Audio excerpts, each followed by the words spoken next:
a-t-il quelqu'un qui a une acclamation à donner au Seigneur ce soir? Alors tu te lèves, tu donnes cette acclamation correctement. Tu l'acclames très bien. Tu l'acclames très fort. Et tu peux même l'acclamer avec un peu d'exagération. Il est le roi des rois, le Seigneur des seigneurs.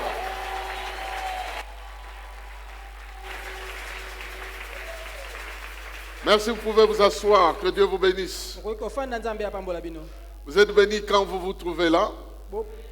Et vous êtes bénis parce que vous êtes là. Et vous êtes bénis pour que vous soyez là. Et la gloire de Dieu est sur vous et qu'elle reste sur vous. Au nom de Jésus-Christ. Nous sommes dans un séminaire de la Pentecôte. Et ce séminaire est placé sous le thème de la croissance. Croître dans l'image de Christ, de gloire en gloire, par le Saint-Esprit. Croître dans l'image de Christ, de gloire en gloire, par le Saint-Esprit. Bien-aimés dans le Seigneur, ce texte nous prépare déjà à comprendre que celui qui doit croître n'est pas celui que nous voyons ici, n'est pas celui que nous saluons dans la salle. Celui qui doit croître, celui dont le message concerne, c'est pas celui que tu regardes à côté de toi. Non, celui que tu regardes à côté de toi est né d'un homme et d'une femme. Mais celui à qui le message est destiné, c'est celui qui est né ni de l'homme, ni de la femme, ni de la volonté de l'homme, ni de la volonté de Dieu, mais il est né de Dieu. Et il se trouve dans toi, là, qui me regarde. Celui-là, il est en toi. Il réside en toi. C'est lui qui est visé ici, qui doit croître à l'image de Christ. Parce que Christ, il n'est pas né de l'homme et de la femme. Il est né de la puissance de Dieu. Et toi aussi, tu as un être semblable à Christ, qui n'est pas né d'un homme et d'une femme, mais qui est né de la parole de Dieu, de la foi en la parole, de l'expression de la puissance de Dieu au travers de la parole et de la foi. Nous allons donc faire croître cet homme-là pendant ce jour. Et le premier sous-thème d'aujourd'hui, nous le tirons dans notre texte de 2 Corinthiens, chapitre 3, versets 13 à 18. C'est de là que nous viendrons les sous-thèmes de tous ces jours. Nous serons là, nous sommes là aujourd'hui. Nous serons là demain, mercredi, jeudi, vendredi. Et nous clôturerons dimanche. Mais le samedi, nous avons une session spéciale de prière. En tout cas, le Saint-Esprit doit faire son effusion dans cette salle ici. Le samedi, nous ne viendrons que pour la prière. Invoquer l'Esprit de Dieu et que les choses bibliques deviennent réelles dans la vie de quelqu'un qui va m'écouter et qui m'écoute ces jours ici. Voilà un peu le programme. Et le texte de base, 2 Corinthiens chapitre 3, versets 13 à 18 nous dit ceci. Nous ne faisons pas comme Moïse qui couvrait son visage d'un voile pour empêcher les Israélites de voir la réalité vers laquelle tendaient ceux qui étaient passagers. Mais leur esprit est devenu incapable de comprendre aujourd'hui encore. Lorsqu'ils lisent le livre de l'Ancienne Alliance, ce même voile demeure. Il leur est ôté, car c'est dans l'union avec Christ qu'il est levé. Ainsi, jusqu'à ce jour, toutes les fois que les Israélites lisent les écrits de Moïse, un voile leur couvre l'esprit. Mais lorsque comme le dit l'Écriture, lorsque Moïse se tournait vers le Seigneur, il ôtait le voile. Le Seigneur dont parle le texte, c'est l'Esprit. Et là où est l'Esprit du Seigneur, là règne la liberté. Et nous tous qui, le visage découvert, contemplons comme dans un miroir la gloire du Seigneur, nous sommes transformés en son image, dans une gloire dont l'éclat ne cesse de grandir. C'est là l'œuvre du Seigneur, c'est-à-dire l'Esprit. Et quelqu'un dit très bien Amen. Amen. Ton Amen peut encore se justifier ce soir. Amen. Voilà, bien aimé, le texte de base qui va nous aider à pénétrer cet enseignement de la croissance pendant cette période de Pentecôte. Et comme nous sommes pendant la période de Pentecôte, nous allons garder un lien entre ce texte et la réalité, le contexte de Pentecôte. Notre sous-thème d'aujourd'hui s'intitule « Deux ministères, virgule, deux gloires ». Deux ministères, deux gloires. Il y a eu deux ministères et il y a deux gloires différentes. Des ministères différents et des gloires différentes. L'apôtre Paul est en train de nous parler ici de deux ministères et de gloires différentes. Et parce qu'il s'agit de deux ministères, nous voulons avoir l'éclairage sur ce que sont ces deux ministères et que ce que sont ces deux gloires-là différentes. Parce que lorsque le Saint-Esprit intervient, eh bien, cette gloire est différente par rapport à l'Ancien Testament. Dieu n'a pas changé, mais on nous dit que sa gloire a changé. Dieu n'a pas changé, il reste le même, mais dans l'opération qu'il réalise, sa gloire change par rapport à ce qu'il faisait avant. Dans l'ancien ministère, Dieu était là aussi. Et il a opéré, nous allons le voir. Mais la gloire qui est dans le second ministère est de loin plus grande.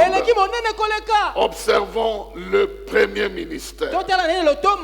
Il est appelé le ministère de Moïse. C'est le verset 7 qui va nous aider. Nous n'avons pas lu ça, mais nous retournons au verset 7. Dans notre texte de 2 Corinthiens chapitre 3, nous allons un peu au verset 7. C'est le verset 7 qui nous donne un peu l'éclairage. Le ministère de Moïse au service de la loi, dont les lettres ont été gravées sur des pierres, a conduit à la mort. Cependant, ce ministère était glorieux au point que les Israélites n'ont pas pu regarder Moïse en face à cause de la gloire pourtant passagère dont rayonnait son visage. Voici le premier ministère. Il est le ministère exercé par Moïse. Mais son ministère est exercé sur base de ce que Dieu lui a donné. Dieu lui a donné la loi. Elle était écrite sur des tablettes de pierre. Vous connaissez les 10 commandements. Et avec ça, Moïse a géré le peuple d'Israël. Toute la nation a été bâtie sur ces lois-là. Individuellement, chacun devait croire en un seul Dieu. Il ne devait pas avoir de faux dieux. Il ne devait pas prendre le nom de Dieu en vain. Il devait observer le sabbat. Il devait honorer ses parents. Il ne devait pas tuer, il ne devait pas voler. Avec cette cette loi, Moïse a vu une nation des esclaves devenir une nation libre. Et elle est entrée en possession de l'héritage qui est purement matériel terrestre. Moïse a géré avec la loi. Ce ministère-là était basé sur la loi de Dieu. Et ce ministère, selon l'évaluation de l'apôtre Paul, même si il était limité, il avait eu sa gloire. Je vais parler de sa gloire plus tard. Mais c'est un ministère, quand il est vraiment très bien exercé, il produit la mort. Quand il est très bien exercé, il produit la mort. Parce qu'il ne trouve pas un homme saint. Il trouve tous les hommes pécheurs et tous les hommes devant la loi. Ils ont des problèmes. Ils ne savent pas la respecter. Et celui qui ne respecte pas la loi est passible de mort. Même Moïse lui-même a été frappé par la même loi au point qu'il ne pouvait pas entrer dans la terre promise. Il a exercé le ministère sur base de la loi. Retenez ça. C'est très important. C'est très très important. Parce que vous allez comprendre sur quel terrain vous vous trouvez. Si vous comprenez le terrain sur lequel Moïse se trouvait. On dit que ce ministère exerçait la mort. Ça produit la mort dans le chef de tous ceux qui n'ont pas respecté la loi. Il devait mourir. Quel que soit le rang, ils attrapaient les effets de cette loi-là. On dit que c'était un ministère de la condamnation.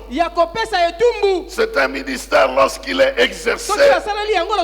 L'homme qui se présente est déjà condamné parce qu'il n'est pas parfait. Il n'est pas parfait devant Dieu. Même s'il ne pêche pas au premier commandement, il peut être coupable du 10e commandement. Or, il était écrit que lorsque tu respectais 9 commandements et que tu pêches contre un seul, tu es coupable de l'ensemble des commandements. C'est un ministère qui a conduit à la mort. C'est un ministère de condamnation. Chaque fois qu'on trouvait quelqu'un dans une infraction, on avait toujours tendance de lui donner la mort. Même Jésus, quand on l'a sous-entendu, trouvé en train de dire qu'il était Dieu, quand il a blasphémé, quand il faut nécessairement le tuer. On attrape une femme en flagrance délit, quand il faut nécessairement le tuer. On attrape le diacre Steve, comment il s'appelle en français, Étienne. Parce qu'il blasphème, on doit les tuer. Et même l'apôtre Paul était engagé dans ce ministère-là, arrêtant les chrétiens et les jetant dans la mort, dans les prisons et comme ça. Mais l'apôtre Paul dit, même si c'était un ministère qui produisait la mort, il était quand même caractérisé de la gloire. Parce que Dieu était derrière. Laissez-moi citer quelques cas pour vous montrer qu'il y avait la gloire derrière ce ministère. Elle était écrite sur des pierres, mais elle était écrite mystérieusement sur les pierres. Aucun homme ne peut tailler les pierres comme Dieu lui-même. Par son souffle a écrit sur des pierres. Elle était liée au support visible. C'est un ministère qui opérait sur des supports visibles. La loi était écrite sur un support qu'on devait voir. Et même à l'époque des rois, dès que tu deviens roi, une des tâches, tu dois recopier toi-même la loi pour que tu la lises toi-même sur ton propre support. Et cette gloire-là qui s'attachait aux choses physiques se manifestait aussi dans des milieux physiques, était attaché à des lieux physiques.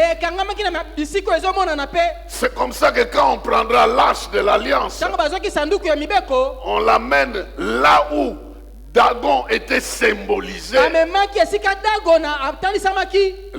La statue de Dagon devait tomber. Mais quand la statue de Dagon tombe, cela ne veut pas toujours dire que Dagon lui-même est tombé. Donc, c'est l'aspect physique.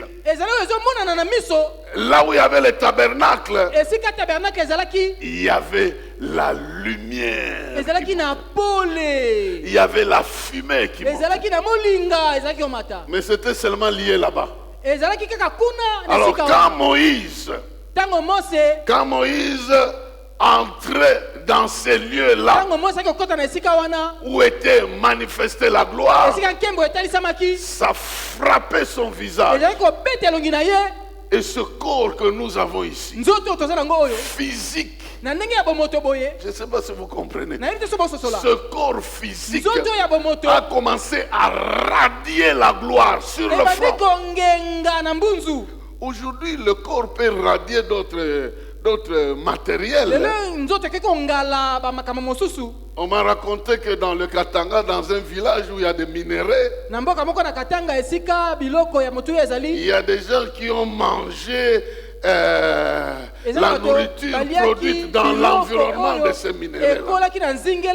Ils commencent à radier un certain pouvoir. Et quand il passe devant ton écran de télévision, ça s'éteint. S'il y a l'uranium à cet endroit-là, et que quelqu'un consomme une partie de cet endroit-là, son corps va commencer à radier ce pouvoir-là. Je n'invente rien. Vous savez de quoi je parle. Et si l'uranium que les gens consomment au travers des légumes qu'on a plantés sur cette terre, leur corps commence à radier ça. Mais là je parle de Dieu qui vient dans un endroit et qui rencontre Moïse. La Bible dit que le visage de Moïse était en train de briller de sorte que les Israélites ne pouvaient pas le voir. Maintenant, quand Moïse est dans l'arche, il est en train de prier dans le tabernacle plutôt, il est en train de prier parce que Dieu se trouve là-bas. Sa gloire va se manifester sur le visage. Maintenant, il doit sortir du tabernacle pour retourner chez lui à la maison. Pendant ce tronçon-là, il est obligé de se couvrir le visage. Pourquoi? Parce que cette brillance-là diminue au fur et à mesure qu'il retourne chez lui, pour que les gens ne voient pas comment ça va disparaître. Est-ce que vous me suivez? Donc Moïse, il mettait le voile. Et les gens voulaient voir cette gloire. Mais il mettait le voile. Pourquoi? Parce que s'il vous laisse voir, vous allez voir comment ça se termine. Et ce n'est pas intéressant de voir comment ça diminue. Il redevient aussi normal. Donc à un moment donné, ça ne va plus vous impressionner. Parce que dès que vous allez voir ça, vous connaissez déjà la suite. Vous savez, ce qui brille, c'est 10 minutes, 15, ça va disparaître.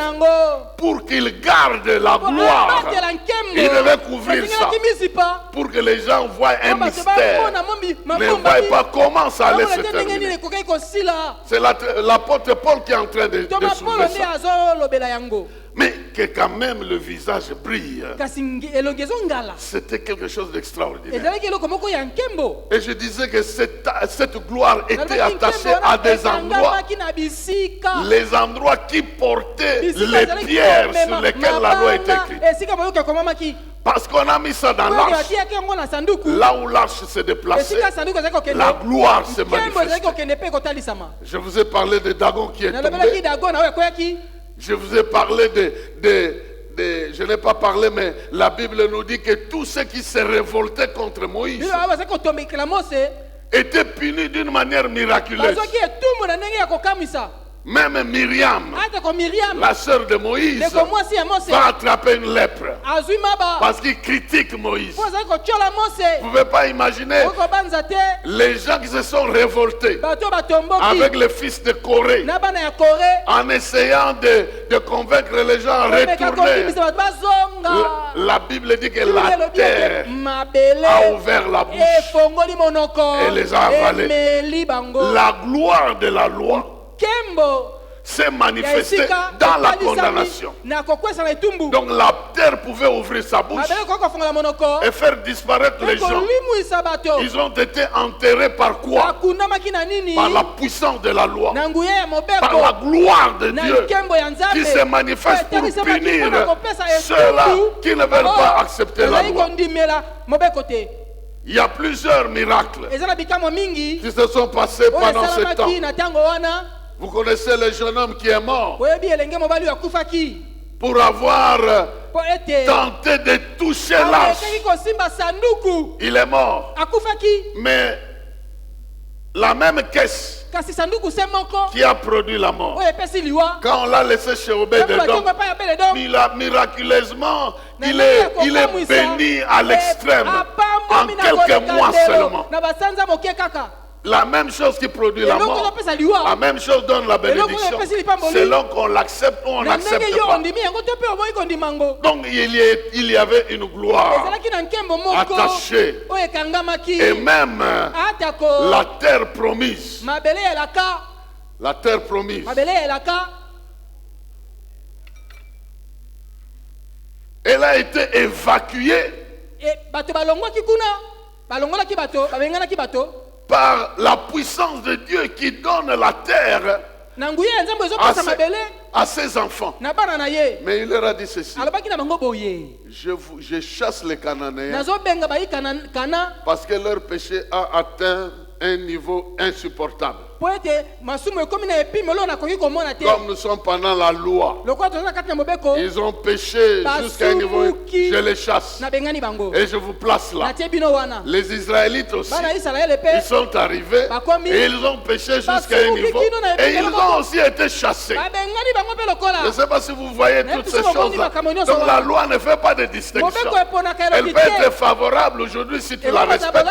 Elle peut se retourner contre toi si tu ne la respectes pas. Et c'est ce qui est arrivé en Israël. Voici donc le ministère de la loi. Elle est là pour condamner le péché. Elle est là pour démontrer que Dieu est capable d'intervenir en faveur de ses enfants aussi longtemps qu'ils respectent la loi. Mais à un moment donné, cette loi-là devait être remplacée. Alléluia. Amen. Cette loi devait être remplacée par un autre ministère. Et dans Jean chapitre 1er, verset 14 jusqu'à 17, nous lisons ceci. Et la parole a été faite chair, elle a habité parmi nous, pleine de grâce et de vérité, et nous avons contemplé sa gloire. Une gloire comme la gloire du Fils unique venu du Père. Jean lui a rendu témoignage et s'est écrié: c'est celui dont j'ai dit, celui qui vient après moi m'a précédé, car il était avant moi. Et nous avons tous reçu de lui. Oh, il y a un mot ici. Il y a un mot sur lequel j'aimerais attirer l'attention. Et nous avons tous reçu de sa plénitude. Et grâce pour grâce. Car la loi a été donnée par Moïse, mais la grâce et la vérité sont venues par Jésus-Christ. Il est dit, la parole a été faite chair. Elle a habité parmi nous, pleine de grâce et de vérité. Et nous avons contemplé sa gloire, une gloire comme la gloire du Fils unique venu du Père. Mais ça ne s'arrête pas là-bas. Et dit, nous avons reçu la plénitude de ce que nous avons contemplé. Ce que nous avons contemplé là, nous aussi on a reçu ça. Je suis en train de dire à quelqu'un, ce que tu vas contempler en Christ deviendra une réalité de ta vie. C'est là que nous voulons aller. Si vous allez dans un magasin, vous contemplez un habit, ça ne vous appartiendra pas. Mais si vous arrivez devant le trône, vous contemplez Jésus-Christ ressuscité, vous allez emporter le pouvoir de la résurrection avec vous. Quelque chose doit changer. Voici le deuxième ministère. Le deuxième ministère est aussi décrit. Il est décrit au verset 8 et 9 de 2 Corinthiens chapitre 3 que nous avons lu. Le premier ministère, c'est le ministère de Moïse. Il est basé sur la loi. Il produit la condamnation. Il produit la mort. Mais il est entouré de la gloire. Mais cette gloire-là est passagère. Elle disparaît. Le deuxième ministère est décrit ici. Mais alors le ministère au service de l'esprit, ne sera-t-il pas bien plus glorieux encore? En effet, si le ministère qui a entraîné la condamnation des hommes a été glorieux, combien plus glorieux est celui qui conduit les hommes à être déclarés justes? 10 et 11. On peut même dire que cette gloire du passé perd tout son éclat quand on la compare à la gloire présente qui est lui-même bien supérieure. Car si ce qui est passager a été touché par la gloire, combien plus grande sera la gloire de ceux qui demeurent éternellement? Le ministère de Christ, il est différent du ministère de Moïse.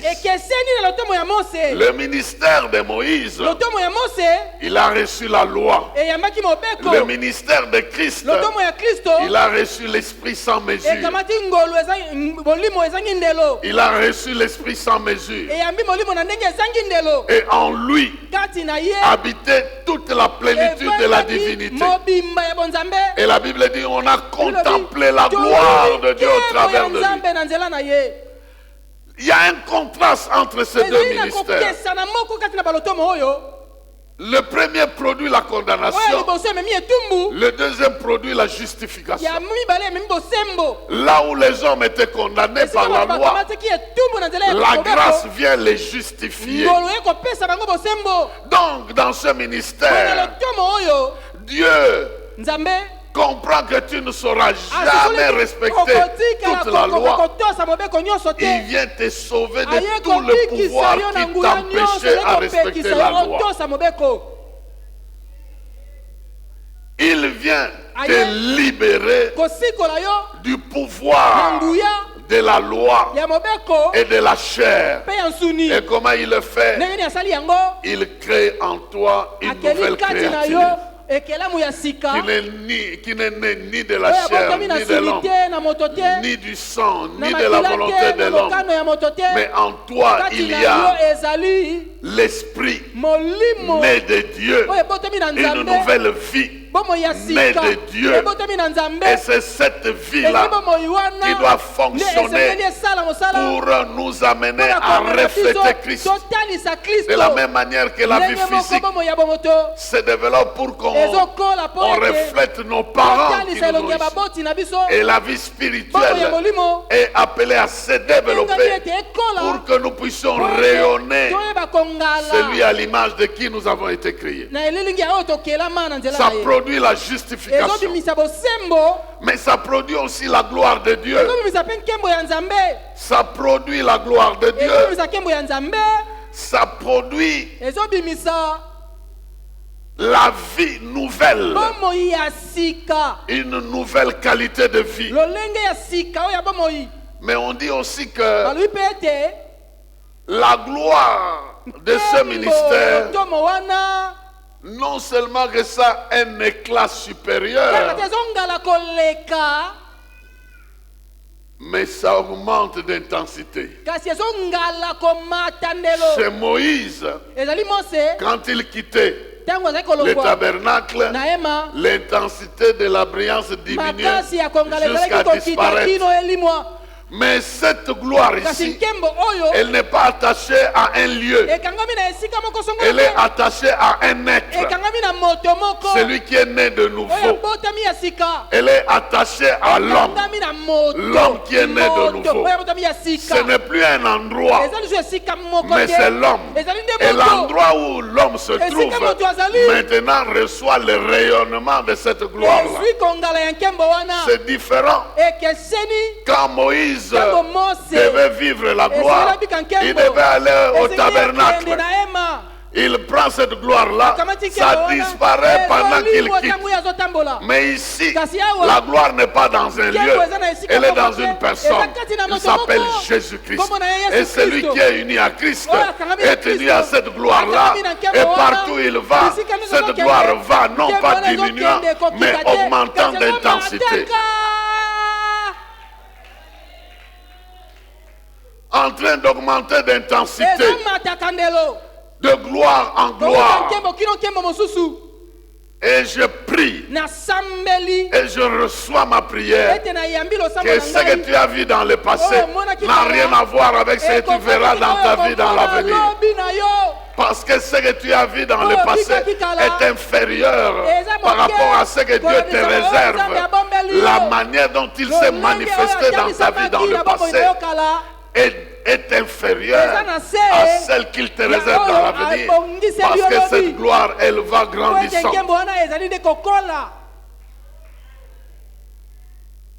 Avant d'aller plus loin ou de terminer pour l'exposé d'aujourd'hui, la gloire du second ministère est aussi qualifiée.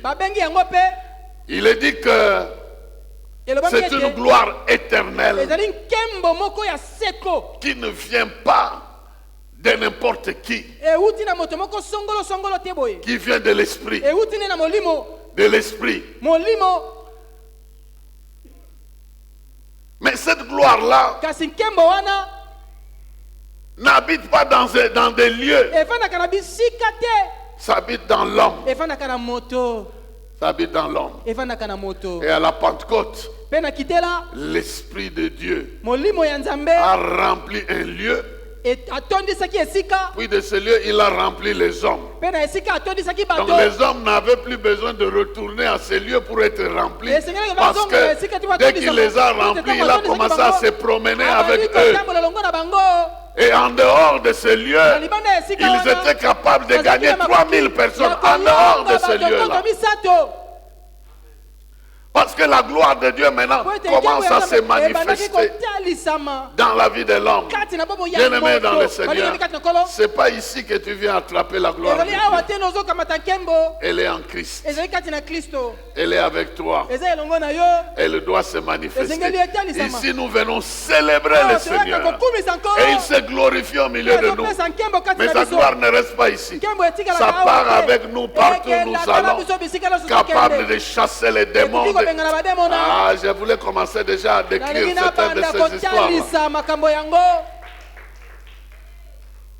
Et cette gloire, elle est dans les chrétiens. Et comme nous verrons ça dans les jours qui viennent, elle se manifeste au travers de ceux qui ont reçu Christ, de manière à ce que Dieu se glorifie au travers de la vie des hommes. Cette gloire que l'on voyait dans des différents milieux, symbolisée par la canne de Moïse, symbolisée par l'arche. Aujourd'hui, c'est Christ vivant en nous, où que nous soyons. Cette gloire doit se manifester. Et cette gloire se réfère à la capacité de Dieu de dominer l'environnement. Si l'environnement est plein de maladies, il domine en se glorifiant par la guérison. Si l'environnement est plein de famine, il se glorifie en produisant la nourriture. Si l'environnement est plein de démons, il se glorifie en chassant les démons. Si l'environnement est plein de problèmes, il se glorifie. Et voilà pourquoi je suis venu proclamer dans la vie de quelqu'un cette gloire-là, parce qu'elle doit être proclamée. Nous, les ministres de Christ, nous avons un avantage. Et je vais maximiser cet avantage ce soir. Je vais maximiser ça. Je suis heureux de servir Christ dans ce contexte-là. Quel est l'avantage que nous avons? 2 Corinthiens chapitre 3 verset 3. 2 Corinthiens chapitre 3 verset 3. 2 Corinthiens chapitre 3 verset 3. Il est évident que vous êtes une lettre que Christ a confiée à notre ministère et qu'il nous a fait écrire, non pas avec de l'encre, mais avec l'esprit du Dieu vivant, non sur les tablettes de pierre, mais sur des tablettes de chair sur votre cœur. Arrêtez-vous un instant ici. Il y a quelque chose qui se passe. Paul est en train de dire le ministère de Christ, plutôt le ministère de Moïse. C'est Dieu qui a écrit sur les tablettes. Mais le ministère de Christ, on n'écrit pas sur des tablettes. On écrit sur le cœur. Et les hommes ont reçu le pouvoir d'écrire sur le cœur des autres hommes. Je ne sais pas si vous me comprenez. Il faut très bien me comprendre. Moïse n'a pas écrit sur les pierres. C'est Dieu qui a écrit sur les pierres. Et il a promis que dans les temps qui viendront, j'écrirai mes lois dans le cœur. Mais comment il écrit? Il donne le pouvoir aux hommes d'écrire. Et comment les hommes écrivent? C'est en proclamant la parole de Dieu dans le cœur qu'ils le reçoivent. Ceux qui reçoivent la parole, ils deviennent chrétiens. Ils sont nés de nouveau. Et ils deviennent comme des lettres écrites par des hommes, par l'Esprit de Dieu. J'aimerais donner un conseil à quelqu'un. Ne sois pas la lettre de n'importe qui. Comment vous me dites ça? Oui, parce que le diable, sachant que Dieu a donné à l'homme le pouvoir d'écrire dans le cœur de l'homme, lui aussi a doté les gens du pouvoir d'aller écrire dans le cœur des hommes. Qui a écrit ça? C'est un ennemi. Et voilà la personne qui se promène comme une lettre de malédiction de quelqu'un qui l'a maudit. Et on vérifie ça. Tu seras toujours maladive. La lettre d'un nécromancien, d'une sorcière qui est capable d'écrire dans ton cœur des choses. Quand tu te rappelles, tu pleures. Si jusqu'aujourd'hui tu as gardé en ton cœur des paroles qui te font pleurer, tu es la lettre de cette personne qui a écrit en toi. Mais nous sommes venus pour effacer ça. Nous avons le frottoir, l'encre, plutôt le sang de Jésus, capable d'effacer tout ça. Je suis venu ce soir effacer ces choses dans le cœur de quelqu'un. Effacer que tu es passé de la condamnation à la justification. Tu es passé de la mort à la vie. Tu es passé de la malédiction à la bénédiction. Tu es passé du jugement des hommes à la justification de Dieu. Tu es passé du passé au présent. Quelque chose se passe dans ta vie. Et cela se passe parce qu'aujourd'hui, nous sommes mandatés d'écrire dans le cœur de quelqu'un que Dieu t'a tant aimé. Il a tant aimé le monde qu'il a donné sa vie. Il t'a aimé, il a donné sa vie. Et en son nom, tu es pardonné. En son nom, tu es justifié. En son nom, tu es libéré. En son nom, tu es transformé. Et ces paroles que je dis s'inscrivent dans le cœur de quelqu'un et vont commencer à résonner dans le cœur de quelqu'un. Donc, à partir d'un moment, Dieu a donné le pouvoir du Saint-Esprit aux hommes d'écrire dans le cœur des autres hommes. Donc, n'ayez pas un cœur qui accepte n'importe quelle écriture. Oh, je ne sais pas si vous me comprenez. Tu vas commencer à effacer tout ce qui est en toi que tu n'acceptes pas, que les gens t'ont dit et qui te font mal. Tu dois aussi effacer tout ce que toi-même tu as écrit de mauvais sur toi-même après avoir constaté des choses qui ne marchent pas. Tu es une lettre de Christ inscrite par l'esprit, l'encre de l'esprit, indélébile. On te fera la guerre, on ne te vaincra pas. On cherchera à enlever cette parole, elle ne s'effacera pas. Parce que l'homme que nous sommes ne sommes que des instruments. Au travers de la parole que nous prononçons, le Saint-Esprit entre, il inscrit la victoire dans le cœur de quelqu'un aujourd'hui. Donc cette semaine, c'est une semaine où tu vas laisser l'Esprit inscrire de nouvelles lois en toi, de nouvelles règles en toi, de nouvelles révélations en toi, de nouvelles choses en toi.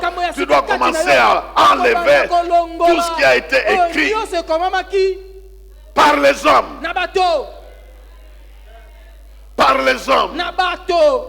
par les ennemis, par ceux qui ne t'aiment pas, par ceux qui ont l'encre de la haine, l'encre de jalousie, l'encre de la méchanceté. Tout ça c'est effaçable.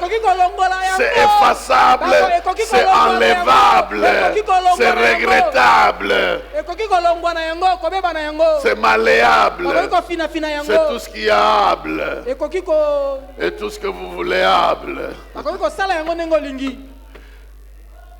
Bien-aimé, la Bible dit, vous êtes la lettre écrite par Christ. Aujourd'hui, il y a des stylos avec des cartouches avec l'encre remplaçable. Le stylo reste toujours là. On remplace seulement l'encre. Ce n'est pas le stylo qui est important, mais c'est la personne qui est importante qui écrit. Et c'est l'encre qui est importante. Nous sommes comme ce stylo-là. Aujourd'hui, on me remplit de l'encre de la révélation. Je révèle. Demain, on me remplit de l'encre de la prophétie. Je prophétise. On me remplit de l'encre de l'évangélisation. J'évangélise.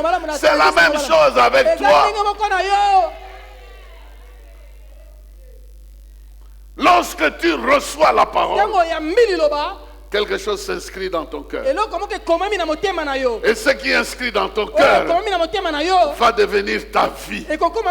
Parce que le symbole de cette gloire, selon Jésus, c'est l'eau, les fleuves, à tous ceux qui croiront des fleuves d'eau vive couleront de leur sang.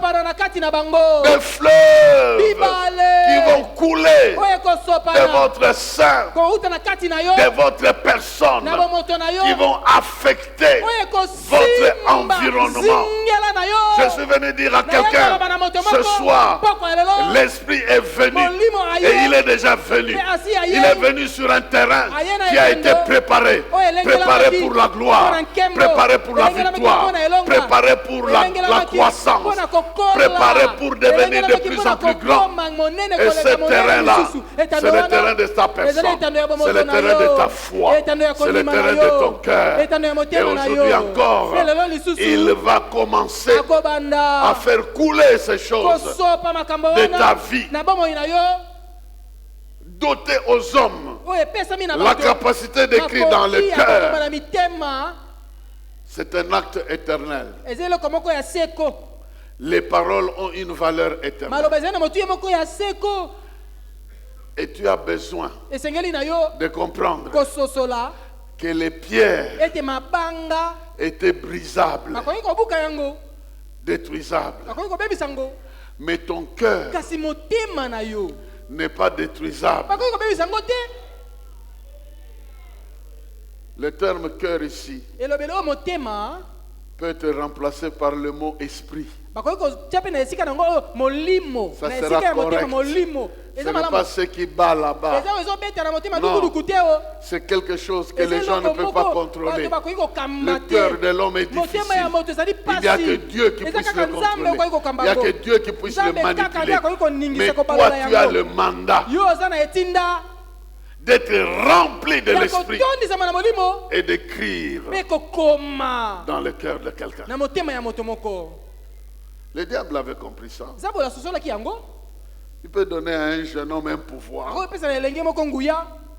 d'écrire dans le cœur d'une jeune fille.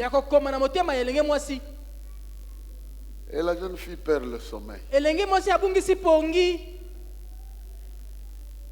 Ce n'est pas naturel, mais il est allé obtenir ce pouvoir-là quelque part. Parce que le naturel se gère aussi naturellement. Moi, j'ai connu une famille qui ne savait pas dompter leur enfant, leur fille. On attachait une chaîne à la portière du frigo. On attache ça au pied. On attache à la portière. Si elle va quelque part, elle veut sortir de la maison, le frigo s'ouvre. Donc si elle veut aller, elle doit emporter le frigo. Mais la chair, même si vous la domptez comme ça, elle trouvera un moyen pour s'enfuir. Ça, c'est la chair. Mais l'homme nouveau, qui reçoit de la plénitude de l'esprit, c'est dominer les choses de la chair. Il est en train de voir l'éternité. Il ne voit pas des choses qui s'arrêtent dans la tombe. Il voit des choses qui l'accompagnent dans l'éternité. Il n'est pas embrouillé par des choses passagères. Il est tellement préoccupé par des choses d'en haut. Et la gloire de Dieu se manifeste au travers des réalisations de la vie, au travers de la qualité de soutien que vous avez dans votre vie. Aujourd'hui, je suis venu introduire ça. Ce sujet-là. Demain après-demain, nous entrons dans les détails de tout ce que nous venons de dire ici. Produire la vie de Christ, dont la contemplation produit les changements. Cette sorte de vie-là, lorsqu'on contemple ce Christ-là, le reflet de sa gloire devient une partie de notre vie. Nous commençons aussi à le refléter. Avec le livre de la loi, il faut méditer et agir en conséquence pour obtenir les résultats. Mais avec l'esprit, il faut croire. Et les conséquences de la foi, c'est l'esprit qui réagit. Nous avons donc un avantage. Vous voulez servir dans quel ministère? De la loi ou de l'esprit? Nous sommes venus pour servir dans le ministère de l'esprit. Et tout ne doit pas être calqué sur ce que nous voyons, mais sur ce que nous croyons en Jésus-Christ. Est-ce qu'on peut s'incliner dans la prière? Que Dieu bénisse sa parole ce soir.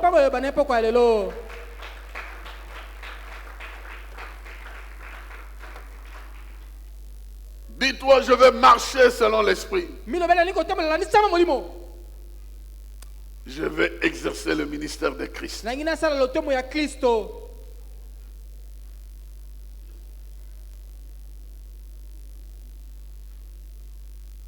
Élève ta voix. Ces jours, nous allons écrire des vérités fondamentales dans le cœur. Et Dieu manifestera sa gloire. Élève ta voix et prie.